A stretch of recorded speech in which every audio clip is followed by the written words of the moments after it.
one of the issues raised during the last hearing was about the backlog of plates of almost 2 million for motor vehicles. I'm referring now to four-wheeled, and then 9 million plus for motorcycles.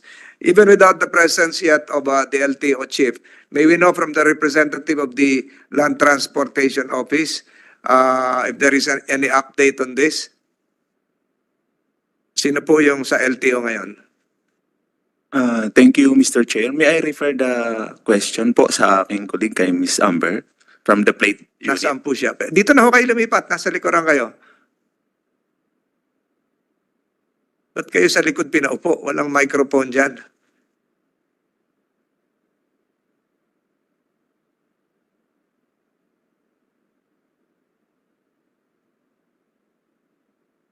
Are you under oath or not yet? Can you subscribe the new resource person from the LTO? Kindly raise your right hand, ma'am.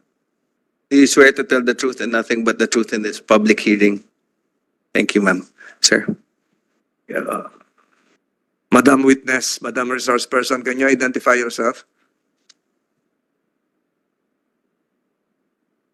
Good morning, everyone. Good morning, Mr. Chair. I am Nivet Amber Pastorite po, Plate Unit of the Land Transportation Office po.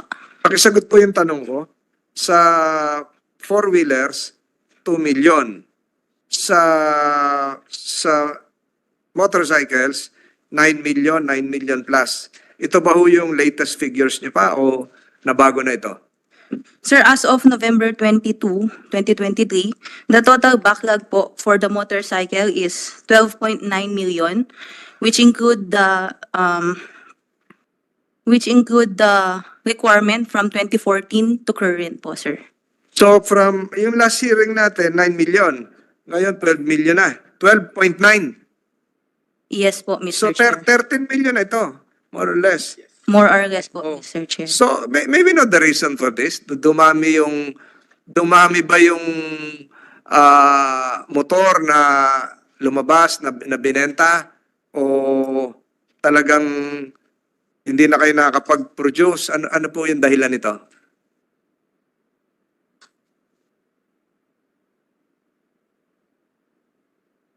Rate we're going, baka next year, ano na ito, 15 million, 16 million na.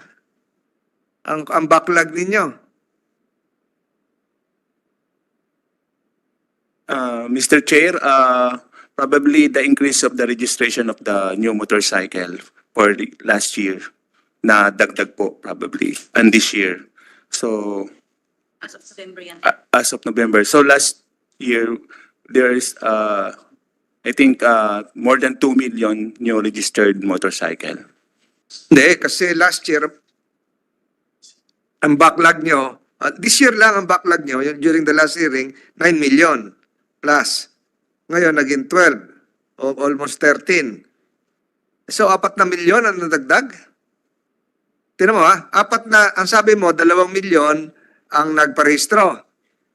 Pero naging halos 4 na milyon ang backlog. Ba't nagkaganon? So, ibig sabihin, merong 2 milyon na hindi nakarehistro? Hindi ko magets. I do the math. Parang kulang din. I think, sir, yung 9 million backlog, sir, that was the report sometime in February. But as of November, sir, it's around 12.9 million po, Mr. Chair. Pero ang sinabi ni Mr. Encela, ang narehistro daw ay 2 million. Last year o this year? Kasi nag-hearing tayo February eh. Yes, Your Honor, last year as of December the new registration of motorcycle was 2 million more or less. 2 million. So nung huling hearing natin, dapat ang pinag-uusapan na nating figures ay 11 million. So ngayon, since February to this date, ilan ang naparehistro?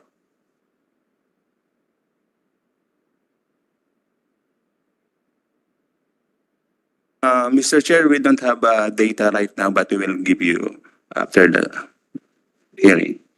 Can this committee be provided the data reflective of the various regions. How many in NCR? How many in Cebu, Bohol, Region 7? How many in Naga, Legazpi, Region 5? How many in Batangas, Laguna, and Region 4A, etc., etc.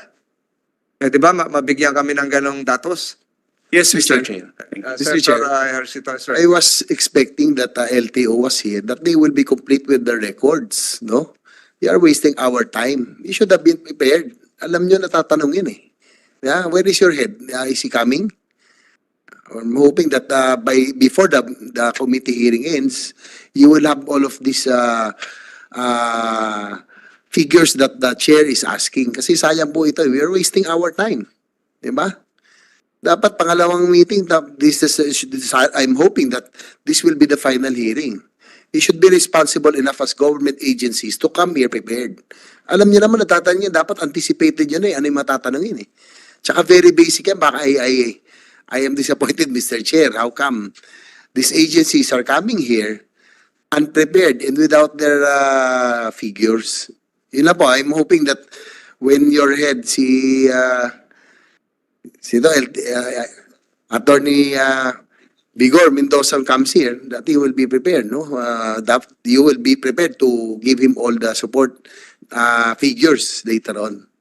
That's all, Mr. Chair. Thank you.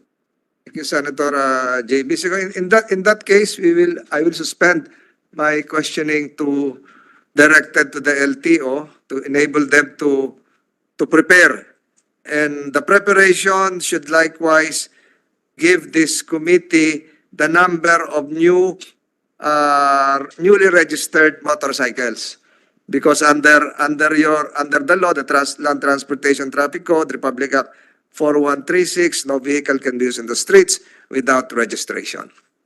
Can we expect the LTO representatives to comply with the request of Senator JB? Yes, Mr. Chair, will submit. So we will wait for your LTO chief, and then the line of questioning there would be continued thereafter.